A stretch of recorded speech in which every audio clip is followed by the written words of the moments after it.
The MacVoices Live panel's final thoughts on the first few days with the Apple Vision Pro. This is MacVoices. MacVoices is supported by the MacVoices Slack. Discussions, questions, and answers, and a place to talk tech with your friends. The MacVoices Slack is available to all patrons of MacVoices. Sign up at patreon.com/MacVoices and join in. Have you, either one of you, played with any of the third-party apps that are out there? I think, Marty, you said you picked up the video app, but any of the third-party productivity apps, and do they function? Are you having to really adjust your way of thinking about them, or do they just function like their counterparts would on your Mac, assuming that those are the ones that you've tried? I did Microsoft 365. I've got that loaded, and it functions like you would imagine it on a Mac or an iPad. I've also I've been using Good Task as an app because it syncs with my reminders and there's things that I can do with it. So I've been using that as sort of a task management app, and I just loaded that today. And the interface is great. Tim Cook came out the first day and said, "Oh, and it's available for millions of apps." Then Macworld said there's 600 apps out there. But 6 months ago, people were saying there are going to be no apps on it. So far, I've been pleased with the third party that I've added. I haven't added a lot. Eric, do you have any third party that you've done? So you can, if it's allowed, you can load iPad apps, but you don't get anything specific to the headset. So I of course grabbed Mona because that's what I'm using for reading Mastodon. There are some little glitches, like if you have a post with 4 pictures on it, and each one of them has alt tags. I wasn't able to select alt tags on the bottom 2 pictures because it instead interacted with the controls. I'm assuming there'll be an update relatively soon that will address that. I tried Ice Cubes. That has a version tested with it, and they seem to add a little bit more highlighting around the object you look at, so it was easier to find it, and you could select. Both of them had some problems clicking on hashtags, which is the other part of the navigation in Mastodon. I'm thinking either people didn't think about it or there's some other thing you can do to make it a little bit easier. A lot of people have talked about getting a trackpad as well as a Bluetooth keyboard. And I'm thinking, well, maybe that's why if you're trying to click on hashtags. I expect it will get better. Let's see, what was the other thing? Photos. I played a bunch with photos, and I got a lot of photos. One of the things, and I don't know because my network connection went out the day after I got the headset, and so I had a bunch of issues with incomplete libraries of images. Like I got some but not others, and I went to look and it didn't match it. It wasn't syncing, and it pauses syncing for different things. Like if you don't have it plugged in, it runs low on power. And the interface to tell you to restart the syncing wasn't. I didn't find it that's easy to spot.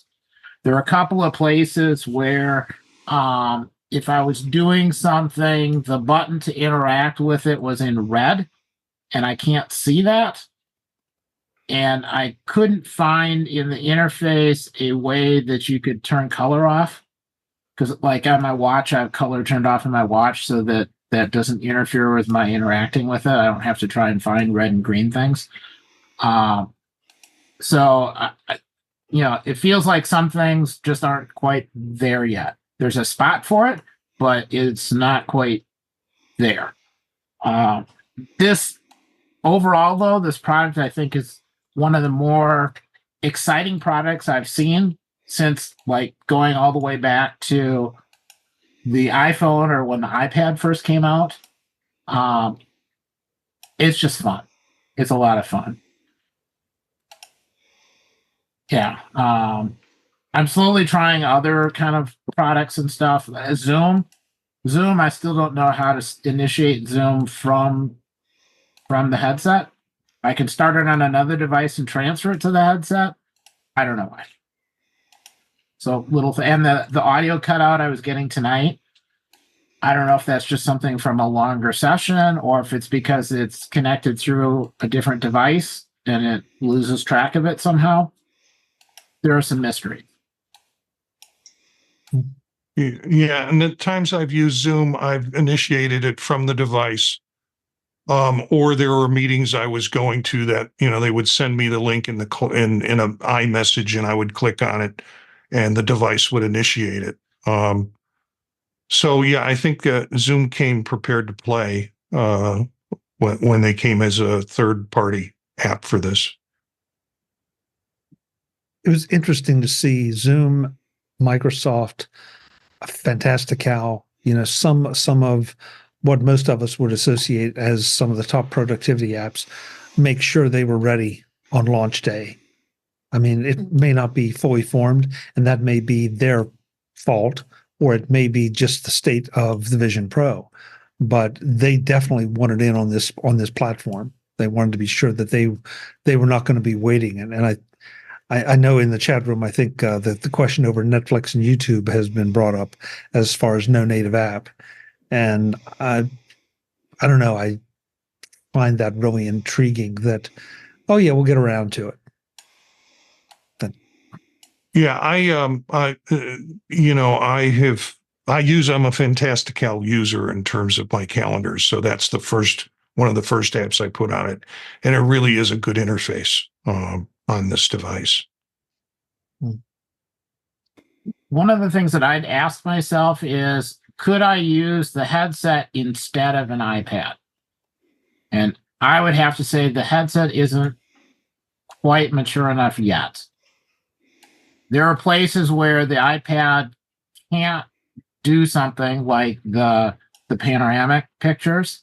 The headset can, and there's nothing other than the headset I've seen that will let me do that. But others, like just taking a picture and going and editing it, there doesn't appear to be an edit function that I have found in Photos. Likely it's just not done yet, or they didn't think anyone would want to edit a photo in the headset. I'm not sure which.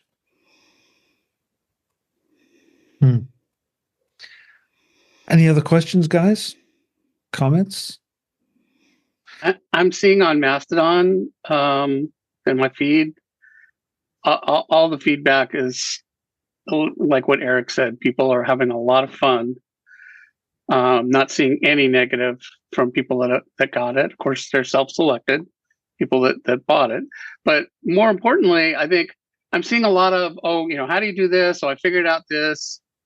And it reminds me of the Mac user group scene, say in 1986. Tons of enthusiasm and figuring out, and I'm not saying I'm going to go buy one right now, but I'm feeling a lot more confident that I will buy one at some point than I was a week or two ago. This really looks like something that's going places. May not be there yet, but. Jim, I've been thinking a lot about that and watching all the social media feeds. The first thing that I thought about is that, remember Steve's comment about great artists ship. And so did this ship a little bit too soon? Did it ship when it wasn't quite ready? Yeah, maybe. Because we've all seen, a lot of gripes about things that, in fact, there was one particular podcast I was listening to tonight at dinner that honestly raised my blood pressure a little bit, because they were saying, well, this is just ridiculous if they don't have this. And well, it should have profiles, or, user profiles, or be able to switch users. And it's like, oh, for heaven's sake. I mean, iOS still doesn't have that. Yeah, well, it kind of exactly. And, this is a new device. We've all got to figure out how we're going to use it.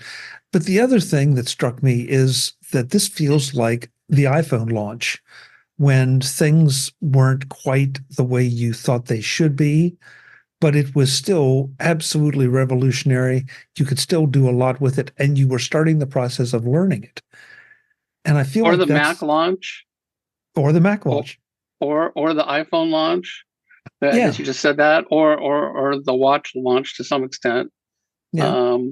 But yeah, especially the Mac and the iPhone. Yeah, the iPhone originally didn't have copy and paste, didn't have an app store, didn't have movie camera.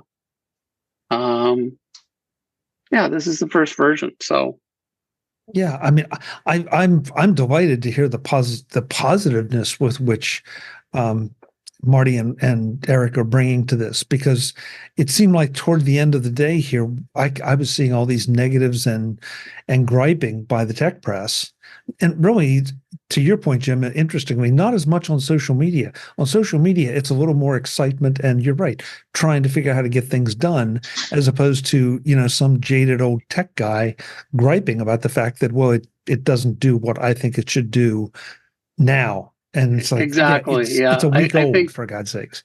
I definitely think that what I'm seeing online from consumers, from people that bought the thing, is way more positive than the tech press. But and of course they're paid to bring controversy. Yeah, for clicks or whatever. Plus, I mean, the thing is expensive. And it isn't early, I mean, I think Eric probably would not urge people to go out and buy it right now, right, Eric? There's a reason why unless you have a huge amount of money burning a hole in your pocket. Yeah. I mean, there's a reason why we're trying to go in on it as a group and split between it, because it's interesting enough. We all want to have a chance to use it a bit. None of us wants to pay this full amount. But I think, I believe, Eric, you told me you weren't even, you had no plan to buy it. You didn't order it ahead of time. You just wanted to go in on Friday and look at it. And then, and they were like, hey, you can take it home for 14 days and then return it. And when you first talked to me about it on Friday, that was your plan. I've got it for 14 days. I'm going to just use the heck out of it and then return it. And I said, I don't think you're returning it, Eric. And yeah. And he was like, well, that would be a problem. And my attitude is life's too short. I like the excitement of being on a product that isn't yet proven, that I get to play with, figure out what works, what doesn't work, assume that things will always get better, because they always do. But, I sit in groups where people talk, well, maybe I'll get one in 10 years. And, buddy, you might not be here in 10 years, so enjoy it while you can. Well, but there again, not everybody is like you. Not everybody does like being, for some people, that's great. It's so much fun to figure things out. And, most people aren't like that.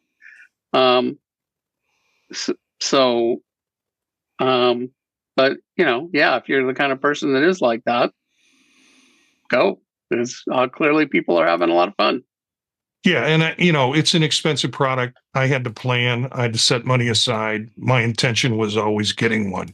So it wasn't a decision I had to make on Friday. It's a decision that I made 6 months ago. So this is a very, very, very premature question, but I'll do it anyway. Given the experience you've had for just a few days with this, do you find the spatial computing experience something that you prefer for any of these activities over what you get with a Mac and a monitor or multiple monitor setup, or an iPad, or even your iPhone?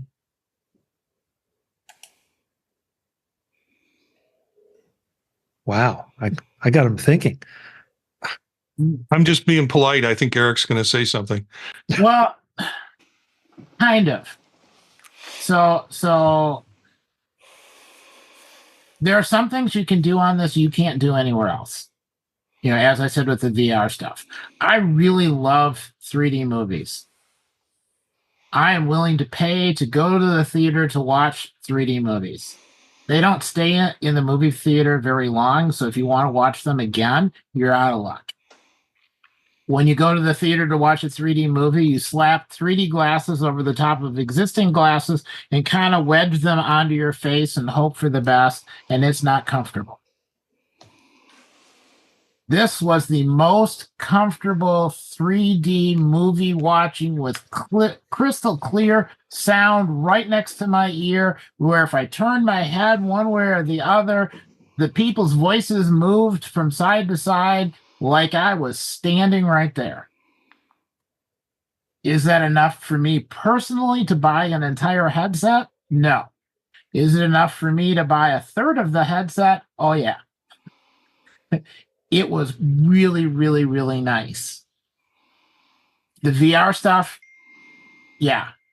One thing that, you know, I'll get times where I'm trying to catch up in my reading, and I'm kind of tired, and you know, basically I want to read a part of a chapter before I fall asleep. There's nothing worse than being in bed trying to read part of a chapter, having an audio track and really bright lights, with somebody next to you elbowing you saying, hey, turn out the light, I want to get some sleep. I haven't tried it yet, but I'm thinking with AirPods and a headset, I potentially could watch a technical video and listen to it and have it quiet enough not to disturb somebody that's right next to me. Is it a bad idea to be watching stuff right before you go to sleep? Maybe. I don't know. I think it's a bad idea just to tick your wife off. Well, which is why I don't do it now, but I do Yeah. the phone thing kind of hunched over in the corner and dim the light down so that I can get some reading done. But, you know. Yeah, but if you roll over and look at it, you got those googly eyes coming through with eyesight. Yes, but you can turn it off. Yeah, I'm going to answer that question in a different way, because I think one of the ways that one of the things that you asked is, in comparison to everything else, is this unique? I mean, is it different than having 3 monitors or 2 monitors? I have 3 monitors right now in my office that I'm doing this from. Essentially, it's 2 dimensions. I can't take that monitor and move it around the room with my fingers together. I can't place one behind the other. That's the difference. This is a completely different platform that you're not going to get from just a flat iPad or just a single MacBook or even multiple monitors. That it really is using the space around you, let alone the 3D stuff that Eric was talking about and the quality of as an entertainment system. This is all virtual computing and just spatial in the terms of how you can move things around, that is not available on any other device. Eric, I was going to ask. You say you're going to split this in thirds. I thought there's only guest modes. How are you going to get each person to be able to have their own, personal experience with it, since you can't have 3 different users? That is an excellent question. So the one thing we haven't checked yet is if you wipe yourself from a device and hand it to somebody else and have them set up the device, how long your backups last for. I don't know. Is it a month? Is it longer than a month? How frequently would we have to restore it to make sure we didn't lose stuff? That I don't know. Some of the things that I'm doing, the VR testing, stuff like that, I can do out of guest mode. I just have to make sure that the pictures exist on the device early enough. So I've got a bunch of testing and stuff that I wanted to do over this 2-week time frame, and my intent was to send the whole thing back and say, okay, I did my experiment. Now I'll wait until there have been a bunch of software updates, and I'll save up my money and I will buy one. So if I'm without it for a while, it's no different than if I did the 2-week time frame and then stopped. Yeah. Yeah. If I can convince my coworkers to go for it, then if I want to use it again when I travel in say June or July, then they could use it up until then, and it wouldn't really bother me. Yeah. Okay.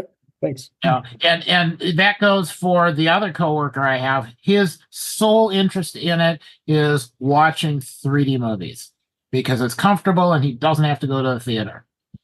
And you can only watch so many of those movies and then you run out.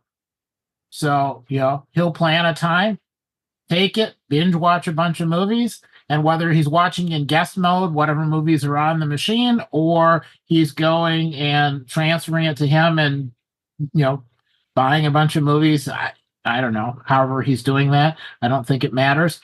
Once he's watched them for a couple of weeks, then he's good for a month or so. So I don't think we could do more than 3 people. Then I think there would be arguing. Yeah. And again, if it's annoying enough, one or two of the others will just go out and buy one.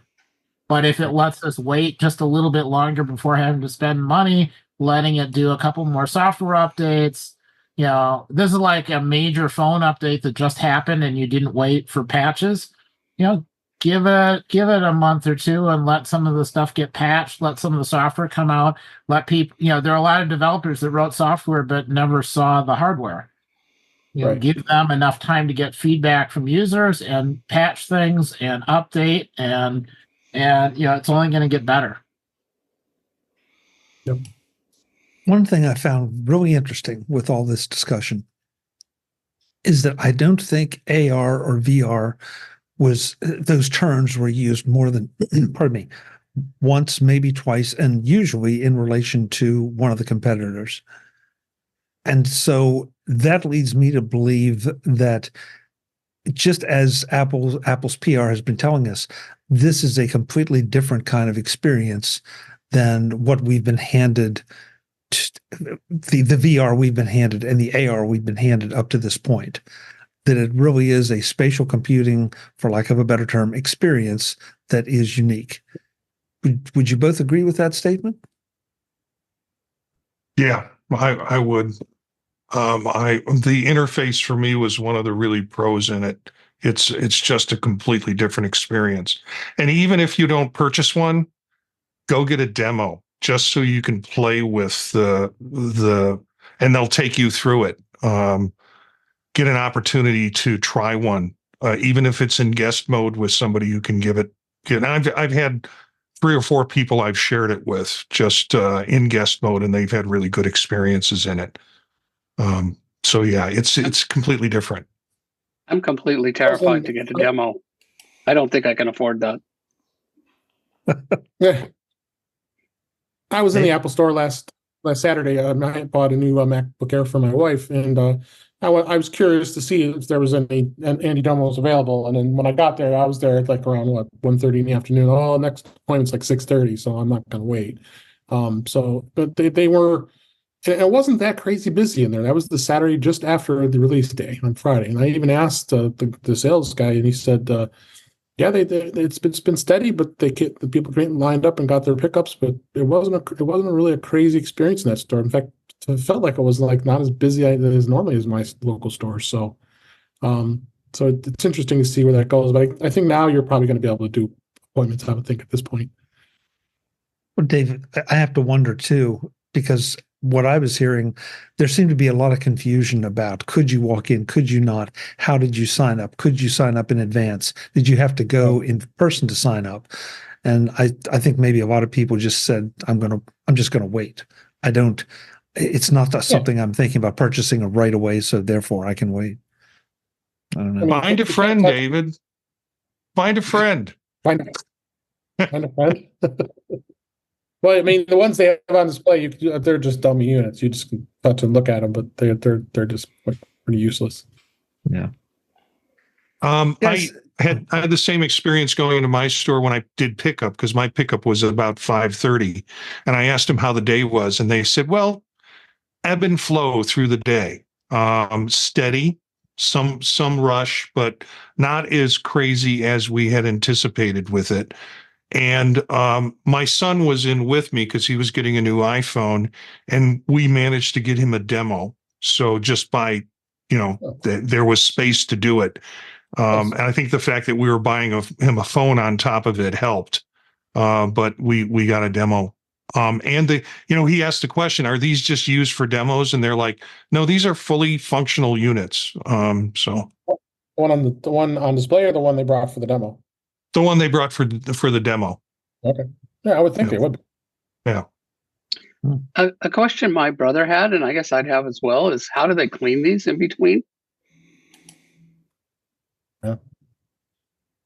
Hard to say. I don't know. I think they have bins, because when they brought the bin out for the demo, they did a measure on my son's head, because I was going to get him a light shield anyways, so he could use it on my device if he wanted to play around with it. And they came out, it was like they presented it like a steak dinner. They called back for a unit. They came out with the unit all laid out and all ready to go. So they must have them in the back, and they must be doing some prep with them before they bring them out, and that could be cleaning. I'm sure they must have something, but I just Oh yeah. I would think so. So they take the phone, scan your face to figure out which settings and everything you're supposed to use. And if you need glasses, they scan your glasses at that point, send all of that into the back room. So they get all of the pieces all ready for your unit. The light shield that you need, all that kind of stuff is put in. And they have a whole stack of the light shields. So I'm assuming they run it through some cleaning process at the end of the day, and then, or send it out and bring it back, a new set or whatever, because they had fewer of these available at the end of the day than they did at the beginning of the day. Or really the cushion might be what they're interchanging in and out, because that's the part that comes in contact with face. So. Guys, we're pretty much at time, but I want to thank especially Eric and Marty for answering all the questions. And I also want to thank the rest of the panel for being very gracious and letting them be the stars of this particular show, because they're the ones with the devices in hand. I think we're all very curious. I know we're going to continue this discussion as we go along, because it's going to, I think Eric was the one that said, it's going to do nothing but get better. It's just a matter of how quickly and what features will be next and what models will be next and all that. Yep. Let's go around the room. Let folks know where they can find you when you're not here discussing the Vision Pro. And I'll just keep the same order as always. So, Brian, thank you for being here. Where can folks connect with you? And thank you so much for having me. I learned so much about the Vision Pro. Thank you. To find me, Mastodon is probably the best way. Brian8944 at mastodon.cloud. Thank you, Brian. Shit, thank you. Good to have you. Dave Ginsburg, I hope you enjoy your kickoff tomorrow from down the hall. Thank you. Where can folks connect with you? Thanks for having me. You can find me at In Touch with iOS at intouchwithios.com. I'm actually going to continue this conversation I have a guest coming on the show that's had his Vision Pro for about since release day. So it's going to be good to get another different perspective of that. So hope everybody tunes in for that. Where you can find it is at youtube.com/intouchwithios. I'm on the Mac Show on the British Tech Network on Fridays, as well as here on Tuesdays, and Mastodon. I'm at Dave G65 at mastodon.cloud. Thanks again, John. Thank you, David. Marty, thanks so much for all your wisdom and everything. I'll be anxious to know what your seatmates think as you fly to Portland and have this thing strapped to your head. And if we hear of anything of someone being arrested, we'll know what happened. Yeah. Where can folks connect with you? You can find me at Jencius, Jencius, at social at Mastodon. You'll find me there. 2 podcasts that I have. One is called The Tech Savvy Professor, and another one is Circular Firing Squad. So that's my work. Marty, thanks so much. Great to have you. Mr. Fuccio, we know who you'll be rooting for on Sunday. Where can folks connect with you the rest of the time? Oh, on X at Mark Fuccio, MarkFuccio. Thank you, sir. Mr. Ray, I'm sorry that you think this might be an expensive demo, which tells me a lot about your intentions. Where can folks connect with you? Well, I actually have some expensive purchase plans in the near future, so it's not for this. So, but yeah, you can connect with me. You can find me online at provue.com, provue.com.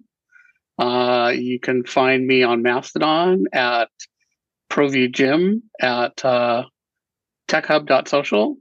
Apparently, you can find me on Twitter. I'm not going to say what my name is there, but I logged on there. I don't get on very often, and I seem to have 30 new followers. I don't know what's going on there. I'm not posting anything. Yeah, but it was like that didn't happen, and then just all of a sudden, like in the last 2 or 3 weeks, it's like where did those bots come from? So anyway, if you're a bot, go find me on Twitter. Thank you, Jim. Good to have you. If you're a person, go to Mastodon. Yeah. Guy Serle, thank you so much for coming and for your questions. Yeah, where can folks connect with you? Well, I really had to hold back my inner Joan Crawford this evening since the focus was on so many other people. Because I will not be ignored, Chuck. I will not be ignored. You can find me over on the mymac.com podcast with Gaz. As well on the socials, I am Mac Parrot and Vert Shark over there on the X's. I am Mac Parrot at Counter Social and Mastodon.social. What else? I've got my website, which is now completely caught up to everything that I'm doing. That's vertshark.com. And we have a number that you can call to give us feedback on the mymac.com podcast, which is 703-828-4677. That number again is 703-828-4677. Call it collect, call it direct, but call it today. Thank you. Guy, you had to bring up Joan. You had to bring up Joan Crawford. Now I want to go and listen to Blue Oyster Cult. Thanks a lot. What, Godzilla or some other song? No, Joan Crawford has risen from the grave. Oh, okay. Yeah. Godzilla works, though, too. Yeah, well, never mind. Eric Bolden, I'm sorry. I don't know where that came from. Thanks so much for being here. I still love the face palm through the hands. That's fantastic. Where can folks connect with you and your Vision Pro? You can find me on Mastodon at EA Bolden at techhub.social, where I will continue to try to figure out how to post any of the new styles of 3D video and still pictures, because that's much more difficult than I anticipated. Got it. Thanks so much. Folks, I'm Chuck Joyner. This is MacVoices Live. We do this Tuesday nights, 8 p.m. Eastern, 5 p.m. Pacific. Quick programming note, there's about a 50-50 shot that we may be dark next week. I'm sorry, the schedules just seem to screwing up on Tuesday nights. So just watch the social media feeds. If we're going to be dark, I will definitely post an announcement. I'm hoping not, but we'll see. With that, I want to thank everybody. I want to thank the chat room for their comments. Again, the folks who didn't have Vision Pros here on the panel for stepping to the back a little bit, for the guys who did have the Vision Pros for stepping forward and being so forthcoming with all of their experiences. I just wish it hadn't been so positive, because now I want one. Until the next time, I'm Chuck Joyner. As always, thanks for watching. Visit MacVoices.com for show notes and to connect with Chuck on social media. Get involved in our Facebook group or like our Facebook page, and get more out of your Apple tech with MacVoices Magazine, free on Flipboard and on the web. And if you find value in it all, consider supporting us through either our Patreon campaign at patreon.com/MacVoices, or by making a one-time donation via the PayPal link on our front page and in the show notes of each episode. You will join these fine people who help bring you Mac Voices.